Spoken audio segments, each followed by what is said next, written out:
So it's fine. Okay. Hi, lovely viewers. You're welcome to another edition on Chatroom TV. You are very welcome, and I'd like you to share the link and invite someone to watch. Today, we're going to be having a very interesting discussion on how to own and sustain a business in Ghana. And with me here to help us do this discussion is my very own pastor, Pastor Henry. You're welcome. Thank you very much. Okay, so Pastor Henry, please, I'd like you to tell us a little bit about yourself. All right, thank you. So, as you rightly mentioned, my name is Pastor Henry um, Baffoe, and I pastor the East Legon branch of the Living Stones Family Church. I also am the managing director for BigData Ghana Limited. It's a data science company that has been in existence for the past 6 years. So, I'm yet to be married very soon, though, and um, yeah, I'm Fanti and I love what I Wow. do. So thank you very much. Is that enough Okay, yeah, introduction? that's enough. Thank you very much. So we are going to be moving straight into our discussion on how to own and sustain a business in Ghana. So, Pastor Henry, our very first question is: so, what does it mean to be a CEO of a company? I mean, a lot of people say I'm a CEO of this, but then what does it really mean to be a CEO? All right. Thank you very much. And to answer that question, it entails a lot to be a CEO of a company. Um, at the end of the day, what it means is that the existence of that business is dependent on you. It exists because you keep it to exist, and that's primarily the work of the CEO, Chief Executive Officer. That's what it means, Chief Executive Officer. So all the executive decisions, all the planning processes that has to happen at the end of the day, they all sit with you. You have to sit at the top and see where that you want the business to be, and then take the necessary decisions as well as find the necessary resources to inject into it to arrive at that place. You know, for the other part of the company, maybe somebody is an operations director. The person is just focusing on the operational side of things, but you eventually have to take certain decisions that affect even the operation. So that is basically the work of a CEO to ensure the continuous survival of the company, and then make sure there is available resources, human, financial, logistical, for the business to continue to exist. Okay, so when did you decide that you wanted to be a CEO? Is this something you already had in mind from school? Oh yes, Okay. I had that ambition of owning companies. You know, amazingly, amazingly, my family is not too industrious. But so I don't know where it came from. But along the line, I just considered that no, I have to own companies. So right after school, a couple of my friends, two additional friends of the After same university? after university, we put a company together, and but that company didn't see the light of day. And then in pursuit, got job working, but again engaged with another friend, and then we were able to birth Big Data. So way back in school, I knew that I was going to own a business one day. Okay, okay. Thank you very much. So I know in Ghana, it's there's always this thing. You go to school, you do your national service. After national service, find a job. That's what a lot of mothers tell their children: find a job after national service, or make sure that they retain you at your company. Yeah, But then, how do we change the narrative of going to school, finding a job afterwards? How do we change the narrative and create your own job after school? great. It's a very interesting question. It used to be, a safe option. It used to be the safe option. That's why parents and guardians were advocating that for their children. That finish school, get your certificate, do your national service, get employed, marry, raise a family, and then just be there and do the best you can until God calls you home. But at the moment, it's not even safe to go that route because there are a lot of graduates who are not getting employed. Mm. A lot of them. And then also the environment is opening up, the economy is opening up. Then the jobs were only probably for Ghanaians, but now foreigners are in here, Nigerians are in here, Sierra Leoneans are in here, So then it is not just a safe place to be, So that should spur people to thinking of creating jobs. The government keeps talking about the fact that there are no jobs, and every year students are graduating, A and lot so of the them. pile up is rather increasing. Whereas again, because of the global economy that we now operate in, we are able to also attract opportunities out there. Hence, the need for people to start their own businesses Wow. and tackle the issues that are there. Businesses are supposed to solve problems. So, and there are many, it is not only Ghanaian problems, Africa, global, you know, after COVID-19, there's a lot of opportunities out there. People need to solve them. So, because of that, people should start thinking of creating something. People should start thinking of after school, even right in school, putting the necessary structures in place so that after school you carry on from there. I know a couple of people that were doing business in school, then after school, they did their national service at the place of in their own companies, Wow. and then continued from there. No time lost, and they are doing very well by the grace of God. So the narrative obviously has to change, and people should appreciate that it is not the safe route anymore, and that there is still opportunity for people to be able to do businesses, start companies, and there are a lot of support also for startups at the moment, a lot of encouragement. So, because of it, I think that it is ripe for people to start thinking of venturing into business right in school or just after school. Okay. So you don't necessarily have to finish school to Not at start all. thinking of that. No. Like, I, so I think is that, it too late for the people who are done? oh, it's not late, and I'm sure that's one of the reasons why we are having this Okay. interview, because to encourage them that it's not late.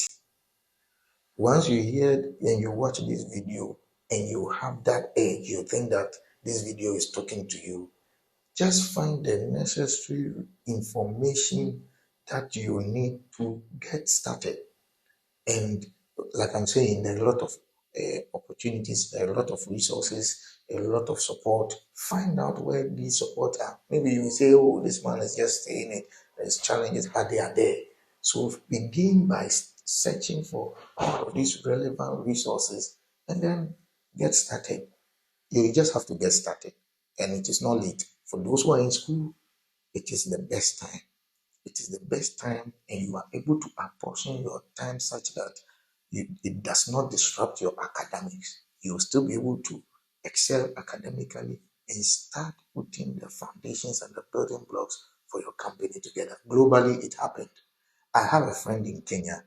At the time when he was doing his final year project, Bill and Melinda Gates funded that project for 100,000 US dollars.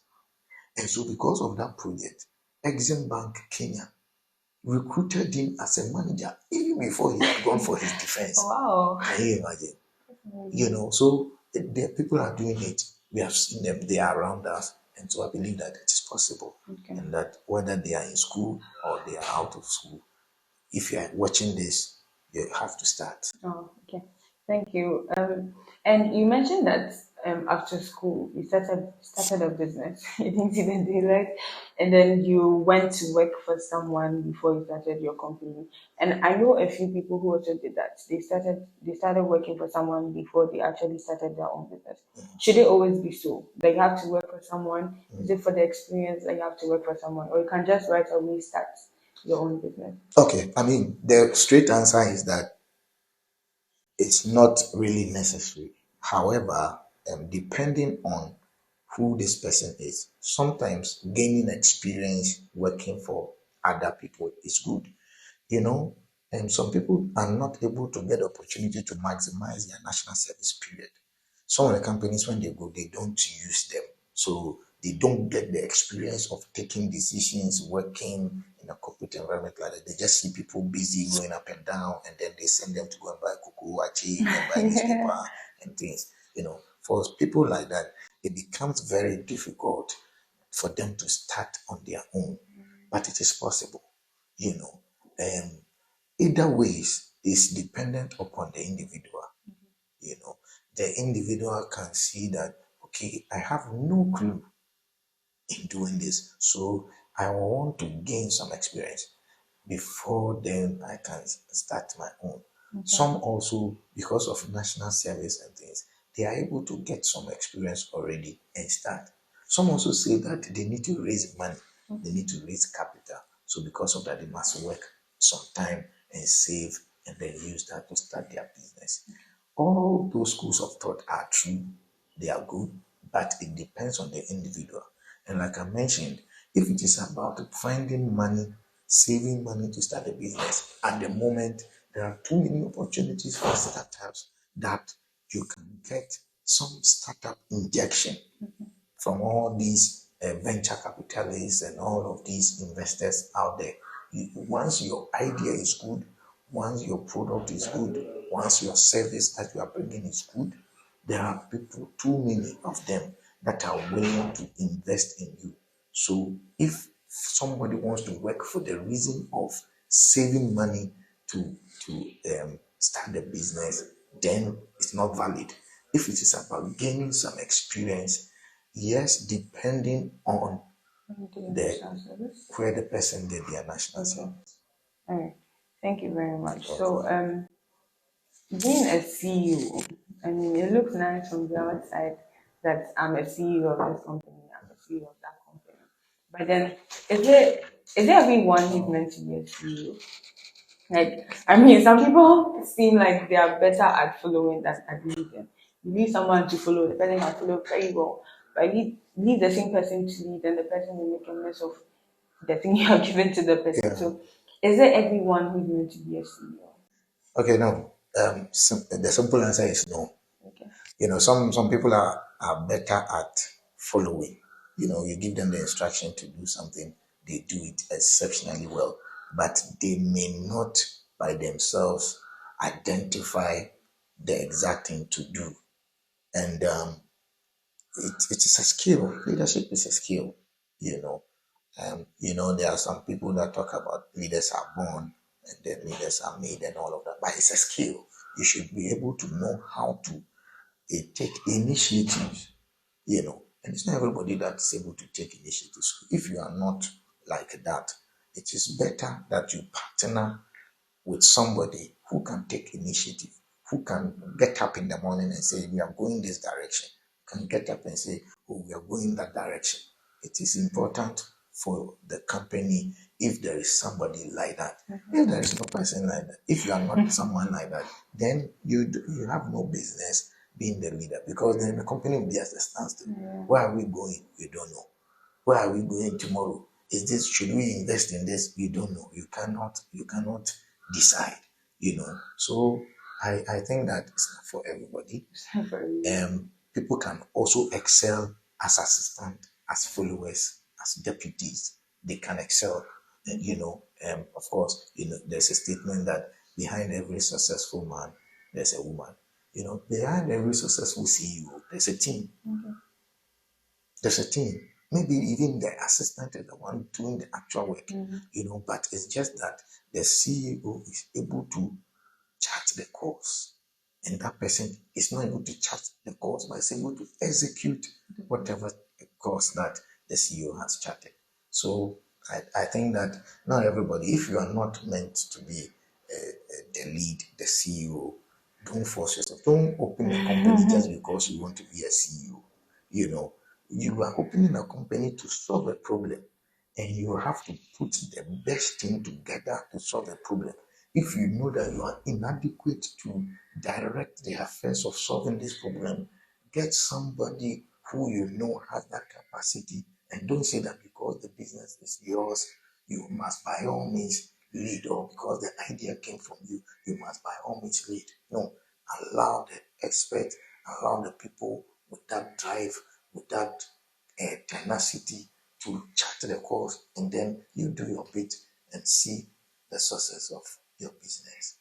Okay, thank you very much. It has been very interesting. So you don't necessarily have to be the CEO. No, You can partner with someone who has that drive, or you can be exactly, an assistant to that exactly. person. Correct.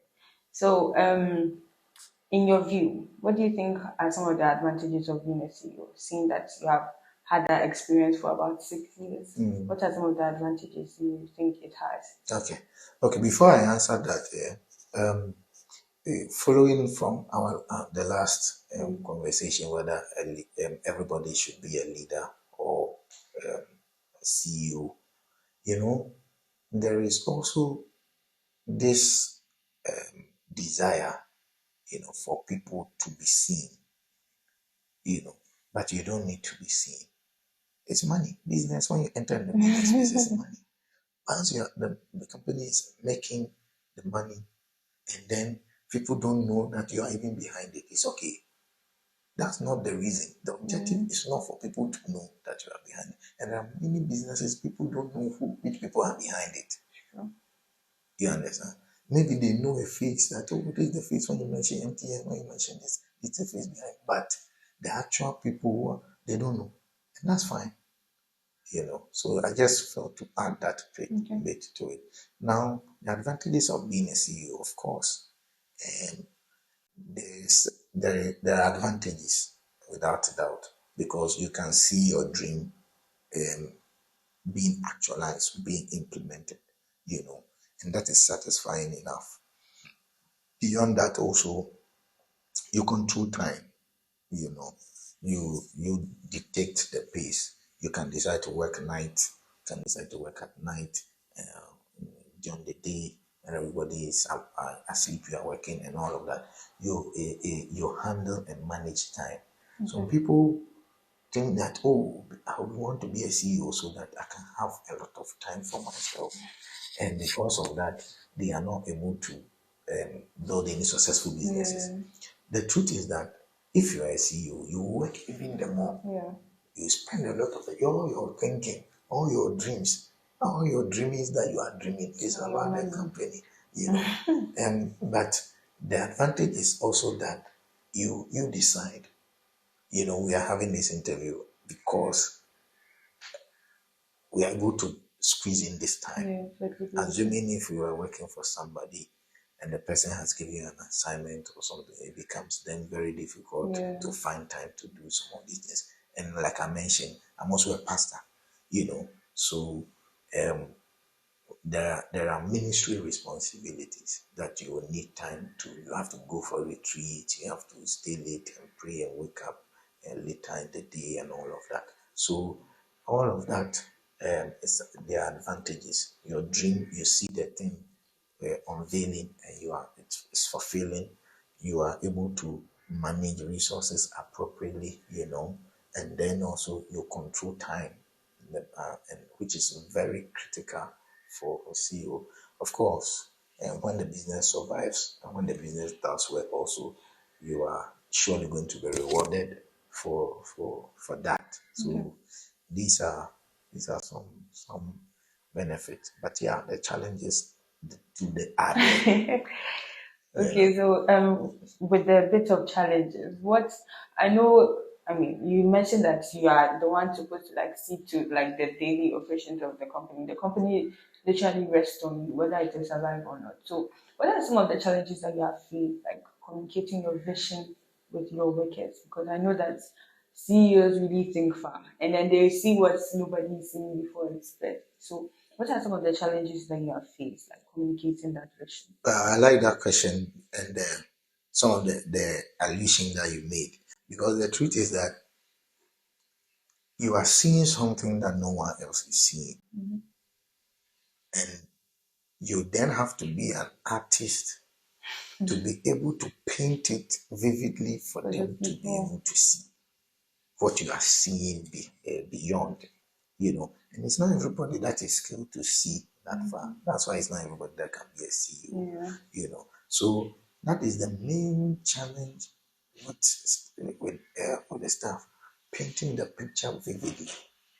And that is one thing. And getting people to believe this picture that one day you will see it manifest. Yeah. That's also another challenge on its own because they are here and the purpose is for them to be okay in life. So you are looking future, they are looking at now, and that is a huge challenge also. Um, the retention, it then affects staff retention because, of course, if you are starting a company, you don't have all the money in the world to pay all those lucrative salaries. You have to strike a balance, reward appropriately for the work that they are doing, and inspire them to still remain and do the best that they can for the company. So the balance of getting them motivated, even though your remuneration may not be at the top, and then also they sharing in the vision and working hard towards the vision. There is a very interesting story about a certain a certain dog in a village that was sleeping, and then a rat came to pass, and then the dog started chasing after the rat, and then all through the village, and then some of the dogs, they saw this dog running, and then they started running also, thinking that the dog is having fun and playing, and they also were following. And then after a while, they saw that but this dog keeps running and for what purpose? And then some of them just fall off. The reason why they fall off is that they don't have their eyes on the vision. They can't see the reason why this dog is running. But the dog can't get tired of running because it can see the meat right in front of it, almost at catching distance. So he can't stop running. And that is the difference between, and that is the challenge that exists. Some of them, they can run, but when they cannot see this thing happening, they just want to quit and go somewhere else where things can be better for them. That is the real challenge that we have. The basic challenge is getting the people to really see the picture of where the company is going and then getting them to believe in it. Because if they see it and they don't believe in it, it's still going to affect their output. Yeah. Okay, thank you very much. So, my next question is based in Ghana. So, starting a business in Ghana, how easy would you say it is, or how difficult would you say it is? It's not easy. Let me be point blank and straightforward.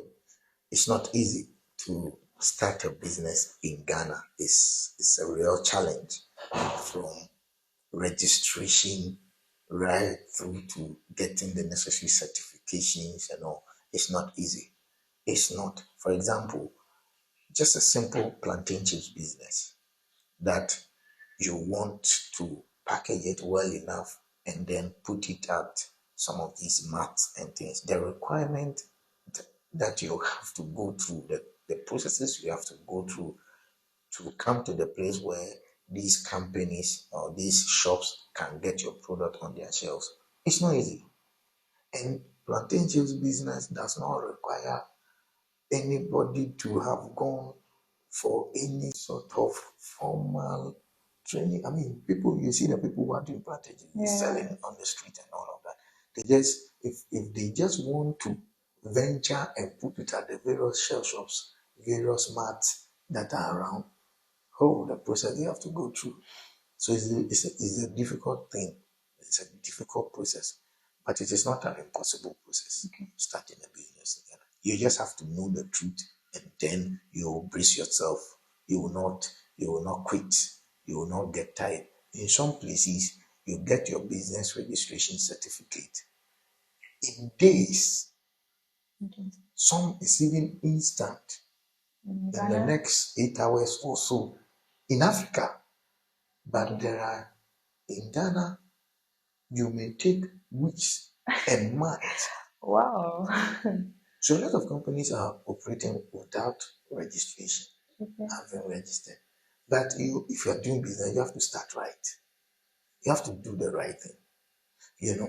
And then the environment itself, the cost of borrowing money from the banks, from the financial institutions, and then also getting people to believe in your product as a starter, without references, all of that, they put the stress on the businesses that are yet to start and take off, you know. And one of the things that I think people should appreciate is it is better and easier to partner. The one man business, the statistics are that about 90% of startups they fold up. Okay. In the business development life cycle. Is that only in Ghana or it's a general concept? I can I think it is even more prevalent in Ghana. Okay. Yeah, it is even more prevalent in Ghana. The business development life cycle or growth path for organization, we have the company existing, and then the company surviving, and the company moving to success, and then moving to the scaling up, and then eventually diversification. You know, over 90% of companies are not able to go beyond the existence phase. They start with all the energy, That's 50. and that is just phase two, because Yeah. the environment makes it quite difficult for them, So that is what I can honestly say, that is challenging, but it is doable. And one of the ways to avoid this is partner. Get somebody who shares in your vision, or two or three people, and then go go the distance. That one, when you are getting tired, somebody will be able to spur you on and say, Charlie, we can make it. Let's go, let's go, let's go. But if it's just you, once you get tired, just say, forget it. Let me get employed. Let me get my money. All right. Thank you very much. So it has been very interesting talking with Pastor Henry about how to own and sustain a business in Ghana. And one thing that he has made us know for sure is that it's not easy to start a business. However, one of the escape routes is to partner. So if you feel like you're not cut out to be a CEO, it still does not mean that you cannot own your own business. What you can do is to partner with somebody who has that drive and energy to actually carry the business through. So thank you very much for watching us on the Chatroom TV. Thank you very much for watching us, and thank you very much, Pastor. Pastor, please, your closing remarks. All right. Thank you very much. Thank you, viewers, for tuning in to watch this. I'd like to say a big thank you to my daddy, Pastor Philip, the senior pastor for Livingstone's Family Church. He has been a huge inspiration um, to me, and he has also, behind the scenes, been very helpful and praying, coming here to pray with me in the company and all. So um, I want to send my warmest regards to him. God bless you so much, Daddy. And then, of course, to my East Legon congregation. They are always around, they are encouraged by the success of the business, and because of that, it spurs me on. It makes me to see that there are people who are looking up to me, who are looking to see this business thrive and excel. And so even if I should lose motivation, they are there, and they give me added motivation. So shout out to my East Legon folks. They are amazing, amazing group of people. And then, of course, to my team, my big data team that work with me every day, and are the ones driving, working together to drive us to see this vision that I believe God has given us here in Africa. And I know that they eventually will see it. And that's why they are here with me. So I want to extend my warmest regards to them as well, and to my family. Yeah, to my family also, um, believing and then bearing the heat of, Charlie, I'm not available. Uh, I'm not there. I can't be there. All because of the business. They are patient people, and they are doing wonderful. God bless each and everyone, especially to Lady Ruth. who is my beloved. Thank you. God bless everyone. Okay, thank you very much. So we know this session has been brief, but we trust that it has been able to spur you on and encourage you to start your own business if you have the urge to do it. Pastor said something that it is difficult, but it's not impossible. So I hope this video comes to encourage you to actually start something. Just start. Thank you very much.